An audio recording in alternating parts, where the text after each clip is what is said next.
像最近这2、3个礼拜都在跟内存回收技术打交道。昨天呢，我们给大家讲了 memory compression 的内存回收技术简单的回顾一下昨天的课，就是它通过把我们即将要 page out 到我们交换文件里面的那部分内存页面压缩到那个物理内存的缓存区。那么通过这种方式来帮助我们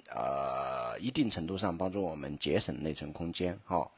但是我们前面也说过了，每一种技术对于内存回收的比例来说都是有限的。那么也就是说 memory compression 依然解决不了所有问题因此也就到了我们今天的第七课。第七课呢，我们把它命名为那个内存回收技术之 host level SSD swap。host level SSD swap。其实这个东西呢，如果你们要去找这个学名的话，你们可能在网络上应该是找不到的但是其实这个东西它还是蛮重要的为什么重要呢？这个待会儿我们会一个个来讲到那我们首先来看一下关于 host level SSD swap 的一个激发状态就它在什么情况下会被激发？当 TPS、Balloon Driver、Memory Compression 等都无法帮我们回收内存的时候，但是这时候我们的 ESSi 依然要内存，那么这时候系统就会执行 swap out 就是把这个一部分的内存页面把它扔到我们的那个磁盘里面去，就扔到我们的交换文件里面去。那么也就是说，此时系统会强制的将虚拟机的 active memory 给我们扔到这个磁盘上面去，来解决燃眉之需。注意，它是强制将我们虚拟机的 active 内存，注意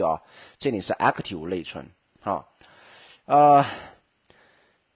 正是因为是 active 内存，所以这时候就会产生一个问题。原本跑在内存上的东西，现在被迫跑在磁盘上面去，这就会给我们带来较大的影响，但是我们又没办法阻碍这个流程的发生，怎么办呢？OK， 那么就得益于那个 SSD 的那个磁盘技术，固态硬盘技术那么因此 VMware 想了一个办法，在那个扔到这些磁盘上之前做一件事情，也就是说 host level SSD swap 发生在激发了 swap out 动作之后，然后把这个 active memory 扔到交换文件上之前，就在这两者之间再插入一个环节呢，它也是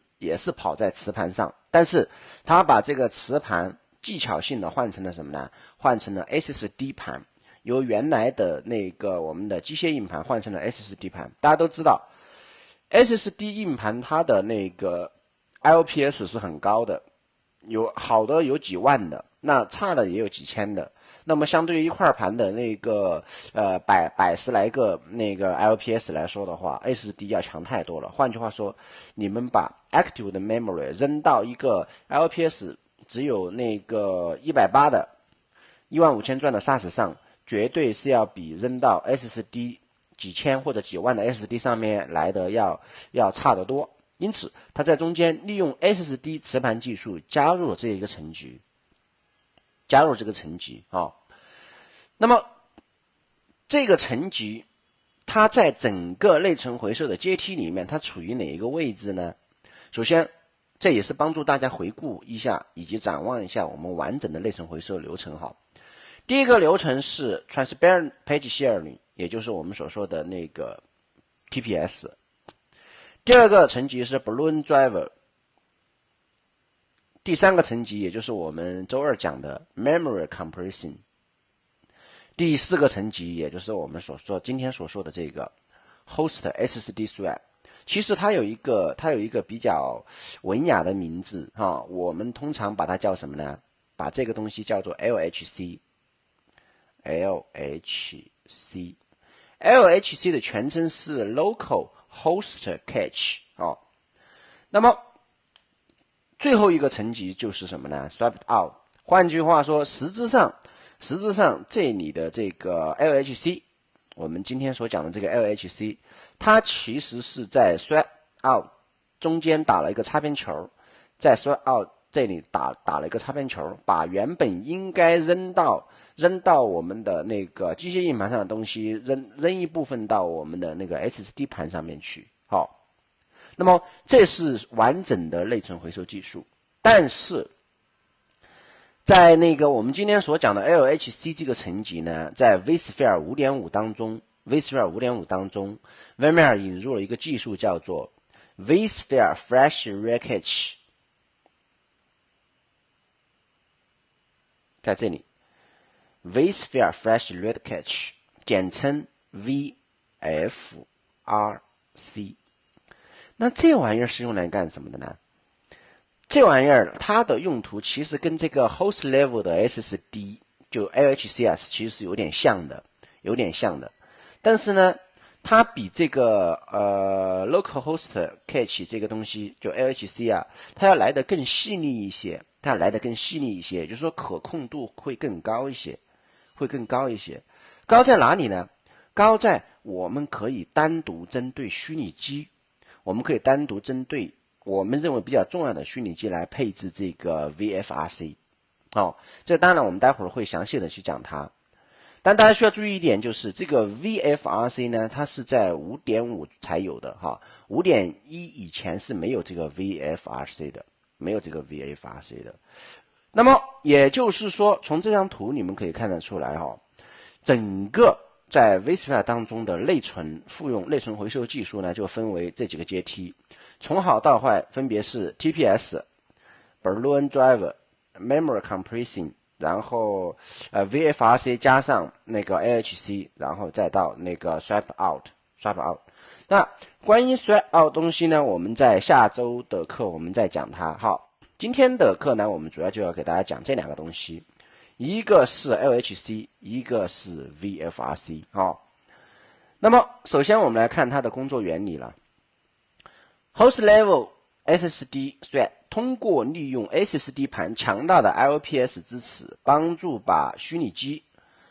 们把虚拟机那个的在内存资源不足的情况下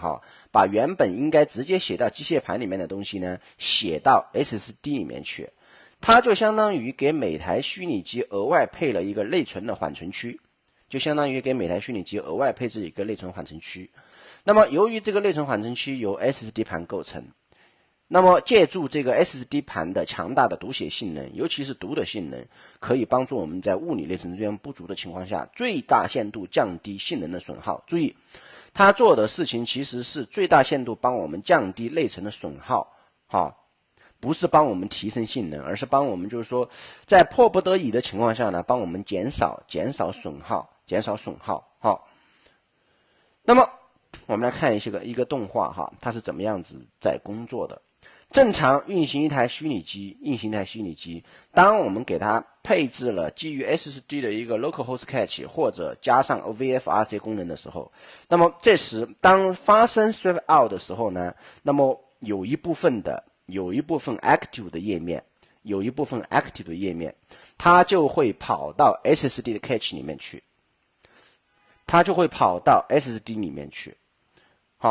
那么然后那个如果说我们没有配这个 SSD cache， 没有配用 SD 盘来做 cache 的话，那么这时候当发生 swap out 的时候，这个 active 的内存页面就会直接跑到我们的磁盘里面去，直接跑到我们位于存储里面的交换文件里面去。那么这样一来，大家可以想一想，就相当于一个什么呢？一个只能负载10斤重的一个小车，然后你生生要让它去背100斤，那结果就是车毁，然后还有什么反正就是如果是装的是人的话，就是车毁，人衰的这样的一个局面，就会这样一个局面。好，那么既用这个 SSD cache， 那么我们就可以在一定程度上帮助我们减少我们在物理内存不足的情况下，不得不用磁盘来代替内存的时候的一个性能衰减。好，那么 host level SSD swap 配置的话呢，它有几个要求。那第一个要求呢，当然是必须是要有 SSD 盘啦，这个是必须的哈。既然我们叫做 host level SSD swap 的话呢，那么就意味着 SSD 盘是必须的，这是第一个。vSphere 的版本也是有要求的，为什么要强调一下这个东西呢？就是如果我们要用 VFRC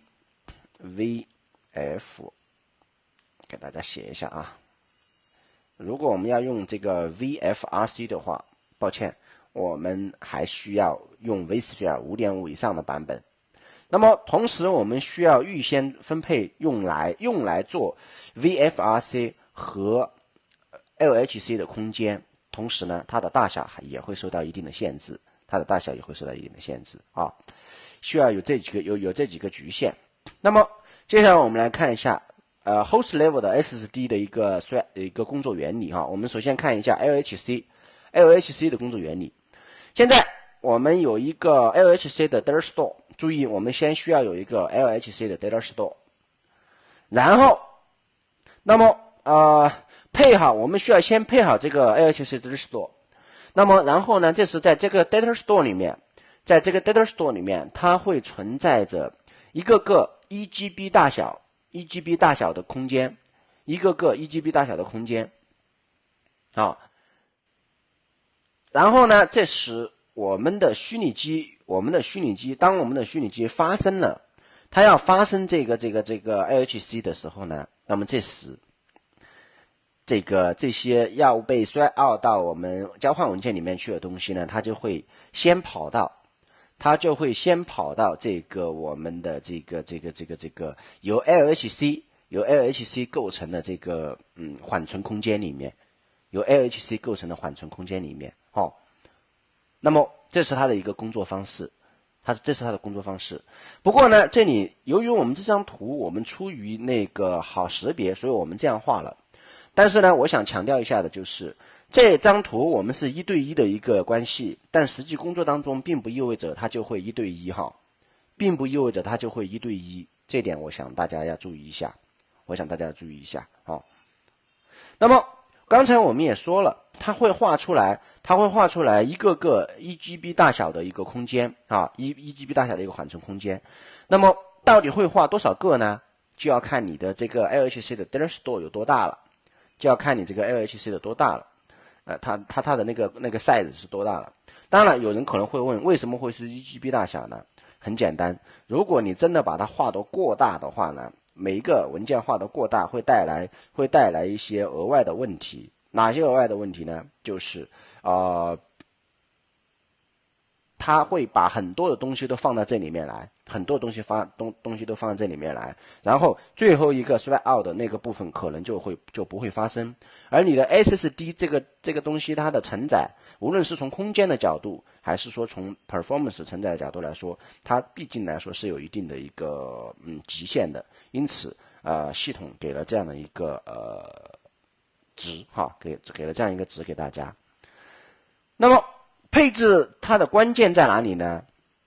有2个关键，但这个有一个关键待会儿我们会演示给大家。但我们说一下有一个容易被忽略的地方，就是当我们通过 vSphere Web Client 登录到 vCenter， 然后找到要配 LHC 的这个ESX 主机的时候，我们有一个地方叫做 点击 Manage， 然后 Settings 里面有一个 System Swap， 在这个地方我们要点击 Edit， 在这里要去做一个配置。当我们点击 Edit 之后，会弹出下面这个对话框，然后我们在这里去勾选这个选项，然后在这里来指定这个值。这里其实是我们是需要去配置一下的。不过呢，很多人可能都容易忽略，这个地方好 OK。那么怎么样去查看就是虚拟机用了 LHC 的呢？虚拟机它的内存跑到了这个 LHC 上面去了呢？有2个方法。第一个方法是查看 vCenter， 通过点击 vCenter 下面的 performance 有一个swap in， 这边你们可以看到一个 swap in from host cache 和 swap out to host cache 2个参数，那么你们可以去查看这2个参数。如果这边这个参数是有负载的，就说明这时候发生了这件事情，这是第一个。那么第二个办法是什么呢？进入命令行界面，输入 ESXtop， 然后输入这个 ESXtop 之后呢，你们可以看到2个，就是通过进入内存那个部分哈，你们可以看到2个东西，一个叫做 LSWR 反斜线 S， LLSWW 反斜线 S 的参数。那这2个参数呢，它也可以反映，就如果有的话，就意味着这时候有发生 LHC， 当然如果没有，就意味着这时候虽然我配好了，但是没有发生。好，那其实从这个地方你们可以看到，其实 ESXtop 其实比较重要的一个东西，我是有考虑专门开一个小的系列课程来讲一下这个 ESXtop 的东西，对你们以后的工作来说其实是有用的哈。那么这是 LHC 的东西了。LHC 呢，在 5.0 之后都可以用哈， 5.0 之后都可以用，但是注意 VFRC 的话呢，就只能在 5.5 以后才能用哈。那么什么是 VFRC 呢？ VFRC 它的全称是 vSphere Flash Recache， 它是在 5.5 当中出现的一个新功能。那么它利用 VFRC 可以借助 SSD 磁盘的高性能，提供一个基于主机级别的一个缓存，帮助虚拟机提高 I/O 的负载性能啊。那么它跟 LHC 不同的地方在于呢， VFRC 可以为单独的虚拟机的 VMDK 分配预留，它的主体有2个部分构成，一个是 vSphere Flash Recache Infrastructure 基础架构部分，一个是 vSphere Flash Recache Software 部分。就是基础架构部分没我们啥事儿哈，而 Software 部分呢可以帮助我们去配置它啊。它的组件有2个部分构成。那么我们来看一下它的架构示意图啊。那么当 VFRC 在虚拟机开机的时候，它是在虚拟机开机的时候创建，关机挂起的时候消失。如果我们需要对 VM 执行 vMotion 的时候，注意如果需要对 VM 执行 vMotion 的时候，它也需要被迁移。那么如果目标主机不支持或者没配置 VFRC 的话，抱歉，那么这时候你的迁移的动作会比较漫长，因为它要把 VFRC 这个部分的东西也拷走。同时 VFRC 仅支持2种工作模式，一种是 write through， 一种是 recache 2种模式啊。那么它不支持 write back 和那个 recache， 不支持这2种模式。那我们看一下它的架构图是这样子的。在 ESXi 主机上，那么基础架构部分有一个那个 Flash Recache vSphere Flash Recache 的一个架构在这个地方。那么当有配置了这个东西之后呢，那么这时系统会建立一个什么呢？以 SSD 为基础构成的一个缓存区。那么这时候我们的那个就变成了我们的虚拟机的存放就有2个部分构成了。一个部分是以 SSD 构成的一个缓存区，一个部分是文件形式存放的 Dir Store 啊。那么这时候我们的虚拟机在运行的时候呢，如果说我们配置了 VFRC 的虚拟机的话，注意配置了 VFRC 的虚拟机，那么这时配置的部分它就会通过我们预先配好的这个 VFRC 以 SSD 为基础的 VFRC 作为缓存区间，那么来存放一部分什么数据呢？就来做 write through 和读缓存这2个部分 recache 这2个部分，它可以放到这个部分来，就是 VFRC 的空间里面来，预留的空间里面来。然后文件部分再放到我们的 Dir Store， 就归档性的东西就放在 Dir Store 里面。那么如果说没有启用 VFRC 的虚拟机的话，就变成了所有的东西都发生在我们的那个直接发生在我们的机械磁盘上面直接发生在我们机械磁盘上面了。好，那么这就是它的一个简单的一个工作原理以及工作架构。那么在这里我想那个多说一点事情，就是可能有人会问我一个问题哈，说如果我的存储全是 SSD 的话，需不需要用 VFRC 呢？如果我的存储全是 SSD 的话，需不需要？有些人会觉得不需要，好，因为什么呢？他说你的 VFRC 不也是运行在这个 SSD 上面的吗？注意，即使你的存储是全 SSD 全固态，那么依然有必要用这个 VFRC。为什么呢？因为 VFRC 它主要是用于 Rest-through 和那个 Recache， 尤其是 Recache 这种工作模式。那么当你从架构的层面上，你把 Recache 这样的东西分割，从我们的那个归档数据分割开来之后，那么它在那个系统虚拟机再往回读的在执行读这个操作的时候啊，它会有一个很高的效率。那么如果你把所有东西都放到磁盘里面去，这时候它架构上没有分开，也就是所有东西都一堆扔在这个地方，就好比你现在有一个仓库，你把仓库归类成两个部分，一个是我日常要用的一个东西，一个是那个我反正长期要存放的东西。那么分开来的话，变成了你的日常的工作效率会提高很多，因为你要去拿你日常用的东西的话呢，你可以随手就去日常用的那个区间去拿。但是如果你把常用的和不常用的统一一堆都扔在那个地方，那么虽然是在同一个仓库里面，那么虽然你可以随时进出仓库，但是你就要去花时间去里面去分辨各种各样的东西。因此即使启用了全固态硬盘的存储，那么我们依然建议大家要使用这个 VFRC， 这是第一个。那么这是我们想要强调的第一个问题哈。那么第二个问题，有人就想问说，这里的这个 VFRC 的话，我们可不可以用位于存储上面的那个固态硬盘？可不可以用于存储上面的固态硬盘？那实际上这边有一个要求，就是 VFRC 呢，它是要用 local 的硬盘。注意，它是要用 local 的硬盘。当然了，一定想要用存储上面的东西，是不是一定不可以呢？这个我也不是说绝对说不可以，但是标准的答案是要用 local 的哈。那么这是几个地方说的几个地方。那 VFRC 它其实要比 LHC 更好一些的，因为它更灵活，但是它也有它的局限。首先那个从技术的角度来讲的话呢， VFRC 的 VARM 只能够位于每一台主机上，也就是说只能够单一的运行在单台主机上，这是第一个。第二，每一个基于 VFRC 的那个 VARM 里面的 SSD， 就是每一个基于 VFRC 的 SSD 啊，它的数量VARM 的数量必须要小于8个基于 SSD 的小于8个。那么 SSD 磁盘的，注意 SSD 磁盘的大小小于4TB。当然了，我想目前在座的应该如果个人出资的话，应该没人买得起1TB 的那个，不是说买不起，但是我想